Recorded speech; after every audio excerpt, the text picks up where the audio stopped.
사무엘상 12장 24절 말씀 우리 힘차게 샤우팅합니다. 시작. 너희는 여호와께서 너희를 위하여 행하신 그 큰 일을 생각하여 오직 그를 경외하며 너희의 마음을 다하여 진실이 섬기라. 너희는 여호와께서 너희를 위하여 행하신 그 큰 일을 생각하여 오직 그를 경외하며 너희의 마음을 다하여 진실이 섬기라. 너희는 여호와께서 너희를 위하여 행하신 그 큰 일을 생각하여 오직 그를 경외하며 너희의 마음을 다하여 진실이 섬기라. 사무엘상 12장 24절 말씀. 아멘.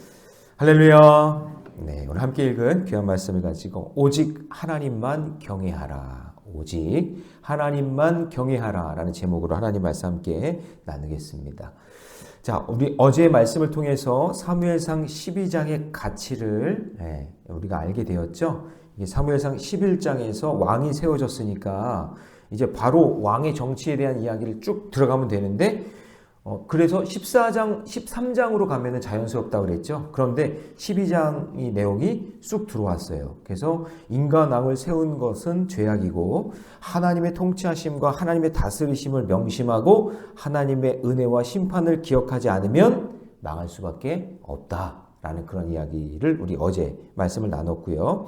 그러자 이제 이스라엘 백성들이 또 신앙의 한 눈금 또 이제 성장하게 됩니다. 그걸 이제 깨닫게 된 거죠.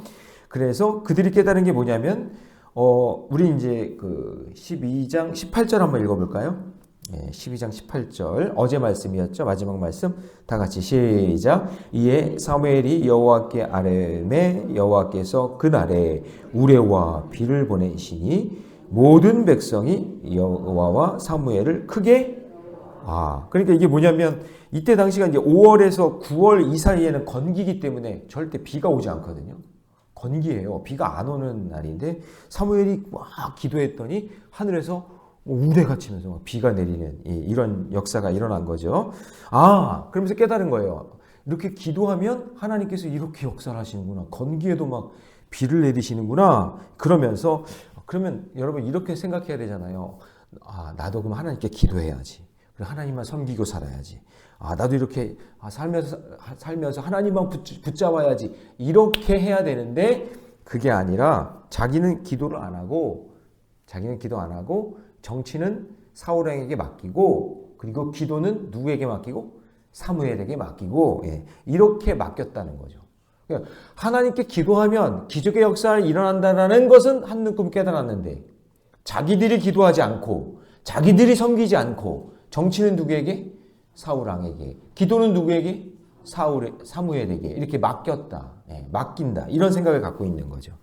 그래서 이제 그 뒷부분에 대한 이제 이야기가 나오는데 오직 하나님만 경외하며 살아야 된다라는 그런 이야기를 통해서 첫 번째 뭐냐면 나의 죄를 깨닫고 내가 회개해야 돼요.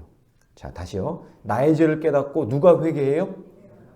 회개 기도를 누가 대신해 주는 게 아니라 누가 해야 되냐? 내가 해야 된다라는 거예요. 자, 그런데 19절을 보세요.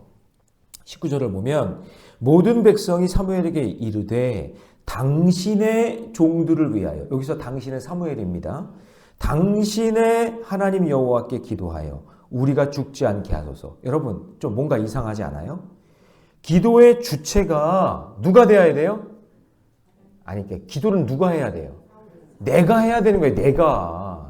사무엘이 하는 게 아니에요. 담임 목사가 하는 거 아니에요. 담임 목사는 대표 기도도 하고 중보 기도도 하고 모든 기도가 있지만 기도는 누가 해야 되냐? 내가 해야 되는 거예요. 근데 백성들이 기도하면 뭔가 기적의 역사가 일어난다는 걸 알았는데 사무엘 당신이 기도해야 당신이 해야 된다라고 이야기하는 거예요. 기도해서 우리 좀 죽지 않게 해달라고. 자기들이 기도해야죠. 여러분 이 자리는 담임 목사가 기도하고 말씀 전하기 때문에 오는 게 아니라 이 새벽에는 내가 기도하는 거예요. 누가 기도한다고요? 내가. 구원은 하나님이 각자 부르신단 말이에요. 내 양을 각자 부르시는데 내가 거기에 반응해야지 아빠가 기도한다고 엄마가 기도한다고 할머니가 기도한다고 구원의 역사가 일어나는 게 아니에요. 내가 그분의 이름을 부르며 간절히 기도해야 되는 거죠. 맞죠? 기도는 내가 하는 거예요. 여러분 꼭 기억하셔야 돼요. 자녀들에게 여러분 아이들이 예를 들어서 시험을 본다. 아니면 어디 취업을 해야 되고 뭔가 어떤 삶의 문제가 있다. 그러면 엄마도 기도하지만 엄마도 기도하지만 누가 기도해야 된다고 얘기해야 돼요? 네가 기도해야 된다고 얘기해야 되는 거예요. 네가 간절하게 기도해야 된다. 하나님 앞에. 아빠도 기도하고 엄마도 기도할 거지만 너가 하나님께 매달리고 너가 하나님 앞에 나와야 되고 너가 하나님을 예배해야 되고 너가 하나님께 기도해야 된다. 그렇죠? 맞죠? 예. 그래서 우리가 자 19절을 보세요. 우리가 우리의 모든 죄의 왕을 구하는 악을 더하였나이다. 깨달았으면 여러분 그러면 자기들이 기도해야 되잖아요. 그러니까 모든 죄에다가 왕을 구하는 악까지 더했다는 사실을 또 깨달은 거예요. 또 이제 성장한 거죠. 아, 하나님만 섬겨야 되는데 우리가 왕을 세웠으니 야, 이게 잘못된 거구나. 이걸 깨달은 거예요. 그러니까 정치 제도가 발전하는 것은 인간이 어떤 편리를 위해서 왕을 세우면 좀 편해지겠지. 왕으로 우리가 직통으로 우리가 왕이랑 얘기하면 우리가 좀 편해지겠지라고 생각하면서 인간의 노력으로 뭔가 세웠지만 여러분 우리가 기억해야 될 게 있어요. 꼭 기억해야 될 게 뭐냐면 하나님은 인간들의 어떤 정치 제도나 인류 발전 그 위에 계시다는 걸 여러분 꼭 기억하셔야 돼요. 그러니까 우리가 좀 착각하는 게 뭐냐면 민주주의도 물론 하나님께서 계획하시고 뭐 여러 가지 경제 발전도 하나님이 계획하시고 인도해 주신 거겠죠. 그런데 거기에 숨거나 그게 전부인 양 살면 안 된단 말이에요. 여러분 대통령 잘 뽑으면 우리 행복해요? 네? 대통령 잘 뽑았으면 여러분 우리 행복하냐고요. 정치 제도가 막 좋게 만들어지면 우리 행복해요? 예. 여러분 정치 제도나 인류 발전과 상관없이 우리는 언제나 하나님 바라보고 하나님 예배하며 살아야 돼요. 아무리 좋은 사람이 뽑혀도 아무리 좋은 왕이 뽑혀도 만들어져도 그 안에는 늘 죄가 있고 늘 거기에는 악한 것이 있기 때문에 우리는 누구를 바라봐야 돼요? 하나님을 바라보며 믿음으로 살아야 된다라는 거죠. 그런데 이스라엘 백성들이 하나님을 버리고 정치 제도에 의존하면서 왕만 세워놓고 대통령만 뽑아놓으면 우리는 잘 먹고 잘 살 수 있다라는 잘못된 착각을 하고 있는 거죠. 거기에 숨어서. 그러니까 왕이 정치하고 기도는 누가 하고? 사무엘이 하고. 여러분 이게 교묘하게 숨는 악이에요. 거기에 숨으려고 하는. 그러니까 왕 뽑고 대통령 뽑아놨으니까 사무엘은 기도하면 되니까 우리는 그 뒤에서 혜택만 받겠다 그런 얘기죠. 아니죠. 기도는 누가 해야 된다고요? 내가 해야 되는 거예요. 나는 기도 안 하고 나는 헌신 안 하겠다. 이런 놀부심보를 하면 안 되는 거죠. 그래서 여러분 19절을 다시 읽어보세요. 여기서 놀부심보를 여러분이 딱 보셔야 되는 거예요. 같이 있습니다. 시작. 모든 백성이 사무엘에게 이르되 당신의 종들을 위하여 당신의 하나님 여호와께 기도하여 우리가 어떻게? 아니 자기가 안 죽으려면 자기가 기도해야지. 그렇죠? 예. 그래서 여러분 이스라엘 백성은요 하나님께 왕을 달라고 한 것이 큰 죄라는 걸 깨달았어요. 그러면 왕을 의존하지 않고 하나님께 우리가 의존해야 되는구나 회개하면서 자기가 나가야 되는데 그거를 사무엘에게 패스하고 있다 그런 얘기죠. 내가 기도해야 되는데. 그래서 첫 번째 적용 질문 드립니다. 나는 내 죄를 깨닫고 내가 회개 기도하는 사람입니까? 네. 이거 담임 목사님이 기도하니까 우리 교회는 평안해 잘 될 거야. 아니에요. 담임 목사 믿지 마세요. 여러분이 기도하셔야 돼요. 할렐루야. 예. 자, 두 번째. 오직 하나님만 경외하기 위해서는요, 두려워하지 말고 돌아서면 안 돼요. 자, 사무엘이 이스라엘 백성에게 두려워하지 말라고 말합니다. 20절 한번 읽어봅니다. 다 같이. 시작. 사무엘이 백성에게 이르되 두려워하지 말라. 너희가 과연 이 모든 악을 행하였으나 여호와를 따르는 데에서 돌아서지 말고 오직 너희의 마음을 다하여 여호와를 섬기라. 자, 여러분 우리는 뼛속까지 죄인이죠. 그래서 왕을 세울 수밖에 없는 그런 시대적 변화는 어쩔 수 없으니 자, 어쩔 수 없어요. 왜냐하면 계속해서 사람들은 편한 걸 원하고 어떻게 하면 발전할까 이런 걸 계속해서 도모한단 말이에요. 그런데 그런 건 어쩔 수 없어요. 그런데 그런 것들의 뒤에 숨어서 나는 아무것도 안 하고 기도도 안 하고 믿음 생활도 안 하고 그런 혜택만 누리겠다. 예, 그거 안 된다 그거예요. 그게 모든 것이 악이에요. 그리고 그런 것들로 인해서 나에게 두려움이 찾아올 수 있고 어려움이 찾아올 수도 있어요. 그런데 두려워하지 말라는 거예요. 여호와를 따르는 데에서 돌아서지 말라는 거예요. 지금 믿음의 길 걷는 이것이 얼마나 소중한 일인지 기억하고 정치제도가 바뀌든 왕이 바뀌든 대통령이 바뀌든 우리는 상관없이 믿음의 백성은 상관없이 이 믿음의 자리에서 돌아서지 말고 기도하며 사는 거예요. 할렐루야. 대통령을 새롭게 어떻게 하든지 나라의 정치 제도가 어떻게 되든지 이거는 다 인간의 편의를 위해서 만드는 거 아니에요? 자기들이 편하고 좋게 살려고 정권이 바뀌면 뭔가 편해지고 뭔가 새로워질 것 같다라는 기대를 하잖아요. 그런 적 있었어요? 제가 여태까지 살면서 다들 대통령 욕먹던데요. 그리고 괜히 뽑았어 다들 그러던데요. 그러니까 여러분 그런 대통령이나 정치 제도에 의존하지 말고 두려워하지 말고 걱정하지 말고 우리는 누구를 섬겨라? 하나님. 온 몸과 마음을 다하여 하나님 섬겨라. 거기에 집중해라 라고 이야기하는 거예요. 무책임하라는 얘기가 아니라 우리는 이 땅에서 있기 때문에 정치, 경제, 문화 이런 모든 거에 영향을 받고 살아요.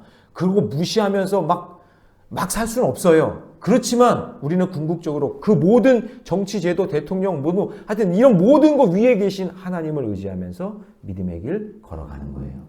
기도의 자리 끝까지 지키며 살아가는 거예요. 이런 성도들이 연합하고 우리가 어떤 상황 속에서도 신앙의 기초가 무너지지 않고 하나님 중심, 말씀 중심, 성전 중심으로 사는 거예요. 예. 여러분 보세요. 기독교의 역사를 한번 보세요. 흔들리지 않아요. 대통령이 누가 바뀌어도 안 흔들려요. 제도가 어떻게 바뀌어도 안 흔들려요. 끝까지 믿음의 길을 걷는 거예요. 그래서 여호와를 따르는 믿음의 길에서 두려워하거나 돌아서지 말아라. 예, 그 얘기하고 있는 거예요. 자, 왜냐하면 백성이 따르던 왕이나 제도는요. 솔직히 얘기하면 시간이 지나면 다 사라지게 되니까. 그렇죠? 그래서 자, 21절 같이 있습니다. 다 같이 시작. 돌아서서 유익하게도 못하고 구원하지도 못하는 헛된 것을 따르지 말라. 그들은 대통령 바뀌었다고 여러분 구원하는 거 아니에요. 대통령이 여러분 절대 구원하지 않아요. 제도가 바뀌었다고 여러분 구원받는 거 아니에요. 그러니 우리는 믿음의 길에서 돌아서지 말고 믿음의 길 끝까지 걸어간다. 그래서 여러분 1차적으로 내가 회개했다면 그 다음 가장 중요한 적용은 뭐냐면 오직 하나님만 따르겠다고 결단하고 실천하며 사는 거예요. 그래서 사람 바라보지 말고 제도 바라보지 말고 할렐루야. 주님 바라보면서 믿음의 길을 걸어가는 저와 여러분 되시기 바랍니다. 여러분 담임 목사가 바뀌면 뭐가 달라져요? 아니에요. 여러분 담임 목사 새로운 담임 목사 좋은 분 오게 해달라고 그렇게 기도했다며요. 그럼 끝이에요? 아니 그러면 끝이에요? 그게 끝이에요? 담임 목사 바뀌었으니까 그게 끝이에요? 아니에요. 계속해서 기도해야 되는 거예요. 계속해서 어떤 일이 일어날지 아무도 몰라요. 계속해서 기도하면서 저를 위해서 기도해 주시고 우리 교회를 위해서 기도하고 내 인생을 위해서도 계속해서 기도하며 살아가는 거예요. 우리 아이들이 학교 들어가고 좋은 직장 들어가면 끝일까요? 아니에요. 그런 건 다 인간들이 만들어 놓은 제도예요. 여러분 담임 목사도 이거 제도예요. 제도. 교회에 감리교 안에 제도가 있잖아요. 그 제도 위에 이렇게 한 사람을 청빙해서 세우는 건 그냥 제도에 불과한 거예요. 그렇지만 이 제도 위에 계신 분이 누구예요? 하나님이니까 그분께 간절히 기도하는 거예요. 권사님 손주가 대학교 들어가면 끝이에요? 아니에요. 거기서부터 엄청난 환란이 또 시작되고 막 거기서부터 또 엄청난 일들이 일어나는 거예요. 그러니까 우리는 뭐예요? 그런 거 연연하지 말고 한 곱이 넘었으면 거기서 안주하지 말고 우리는 계속해서 기도의 자리로 나오는 거예요. 그게 믿음의 길이에요. 지금 그 얘기하는 거예요. 왕 세웠다고 끝난 줄 아니? 그게 아니라 나는 기도하는 것을 쉬지 않는다. 그 얘기예요. 그래서 적용 질문 드립니다. 혹시 아직도 두려움을 떨치지 못하는 일은 무엇입니까? 내가 아직 버리지 못하는 헛된 우상은 무엇입니까? 두려워 떨면서 와 정치제도 바뀌었으니까 아유 이 정당에다가 한번 기웃기웃 거려볼까? 야 대통령이 바뀌었으니까 아우 여기에 한번 기웃기웃 거려볼까? 아이 그러지 말고 우리는 오직 하나님만 바라본다는 사실 잊지 마시기 바랍니다. 자 마지막 세 번째. 그러기 때문에 사무엘이 뭐라고 얘기했냐? 나는 기도를 쉬지 않고 진실하게 섬기겠다. 이렇게 고백하는 거예요. 자 사무엘은 이스라엘 백성이 죄 가운데 있을지라도 하나님이 자기 백성을 기뻐하시며 그를 버리지 않으시겠다는 것을 깨달았어요. 22절 같이 있습니다. 다 같이 시작. 여호와께서는 너희를 자기 백성으로 삼으신 것을 기뻐하셨으므로 여호와께서는 그의 크신 이름을 위해서라도 자기 백성을 버리지 절대로 내가 너희들 버리지 않는다. 왕이 세워졌다고 너희들 버리지 않고 제도가 바뀌었다고 너희들 버리지 않는다 나는. 그러니까 너희들도 나를 바라봐라. 정권이 바뀌고 대통령이 새롭게 뽑히면 와, 막 새로운 일들이 일어난다고 생각이 들겠죠. 아니 혹여 여러분 혹여 천지가 개벽하고 새로운 일들이 일어나도 여러분 절대 하나님을 향한 믿음을 버리면 안 됩니다. 천지 개벽이 일어나도 하나님을 향한 믿음은 버리면 안 되는 거예요. 끝까지. 예. 그래서 사무엘이 끝까지 버리지 않겠다. 나는 기도하는 사명자로 하나님이 날 부르셨기 때문에 사울이라는 왕이 세워졌어도 세상이 아무리 천지개벽을 해도 나는 기도하는 것을 쉬지 않겠다. 내 자녀들이 잘 돼도 내 사업이 잘 돼도 어떤 일들이 일어나도 아니 혹여나 안 되더라도 나는 기도하는 일을 쉬지 않겠다. 그게 23절이에요. 23절이 그래서 중요하죠. 같이 있습니다. 시작. 나는 너희를 위하여 기도하기를 쉬는 죄를 여호와 앞에 결단코 범하지 아니하고 선하고 의로운 길을 너희에게 가르친 것인지. 그러니까 여러분 사실 사무엘 입장에서 기분이 안 좋은 거예요. 한번 생각해 보세요. 하나님께서 마지막 사서로 불러서 그들을 잘 이끌고 통치할 수 있는 선견자로 선지자로 불렀는데 백성들이 하루아침에 왕 세워달라고 우리에게 왕 달라고 막 이러는 거예요. 사무엘이 아니 나 하나님 나 불러주셨는데 내가 그렇게 하라고? 그리고 내 아들 사사로 좀 세우면 되지 않을까? 이렇게 생각을 했단 말이에요. 근데 그게 다 어그러졌죠. 자기 계획이 다 어그러졌단 말이에요. 어그러지고 백성들이 왕 세워달라고 하니까 하나님이 갑자기 사무엘 부르더니 야, 왕 한번 세우자. 그래서 왕이 세워진 거예요. 그러면 사무엘의 자리가 사라진 거예요. 사람들은 어디에다 집중하니까? 왕에 집중하니까. 그러면 기분 나쁘잖아요. 아이, 이거 못해 먹겠네. 에이, 관두자. 이렇게 될 수도 있는 건데 사무엘은 뭐냐면 왕과 상관없이 제도와 상관없이 사무엘의 기도는 왕이 세워졌고 제도가 세워졌으니 그 왕에게 모든 걸 맡기고 나는 손 털면서 나 이제 아무것도 안 해. 그게 아니라 나는 왕이나 제도 따위 거기에 소망 두지 않고 생명의 주관자이시고 나의 모든 걸 책임지시는 하나님께 기도하는 일을 나는 쉬지 않겠다. 나는 끝까지 너희를 위해서 기도하고 나는 기도 쉬는 죄. 그러니까 기도가 쉬는 게 죄라는 거예요. 여러분 지금 이렇게 새벽 예배 나와서 기도하다가 안 하면 그게 뭐예요? 죄라는 거예요. 이제 어떻게 하실래요, 이제? 이제 끝까지 해야지, 이제. 기도, 쉬는 죄를 여호와 앞에서 결단코 범하지 아니하고 선하고 의로운 길을 너희에게 내가 가르치는 이 일을 내가 끝까지 하겠다라고 결심하는 거죠. 너무 멋지지 않아요? 이 사무엘이 멋진 거예요. 그래서 저와 여러분도 마찬가지 천지개벽이 있어도 절대 기도한 일을 쉬지 않고 하나님 앞에 믿음으로 주님만 섬기며 하나님만 바라보며 믿음의 길 걸어가시기를 바랍니다. 그래서 24절입니다. 이렇게 결단하죠. 같이 있습니다. 시작. 너희는 여호와께서 너희를 위하여 행하신 그 큰 일을 생각하여 오직 그를 경외하며 너희의 마음을 다하여 진실이 섬기라. 근데 그렇게 섬기지 않으면 어떻게 된다는 거예요? 25절 다 같이 시작. 만일 너희가 여전히 악을 행하면 너희와 너희 왕이 다 자, 어떻게 될까요?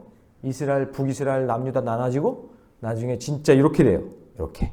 하나님 섬기지 않고 우상 섬기다가 다 망하는 꼴이 됩니다. 그러니까 여러분 이런 역사를 보여주는 이유는 뭐예요? 너희는 반면교사 삼아라. 너희들은 그렇게 살면 안 된다. 기도한 일을 쉬면 안 됩니다. 끝까지 주님 나라 갈 때까지. 마지막 내 숨이 걷어지는 그 순간까지 내가 기도하면서 주님 앞에 가시기를 주님의 이름으로 축원합니다. 기도하겠습니다. 사랑의 하나님, 오늘 말씀을 통해 오직 하나님만 경외하라 말씀하시니 감사합니다.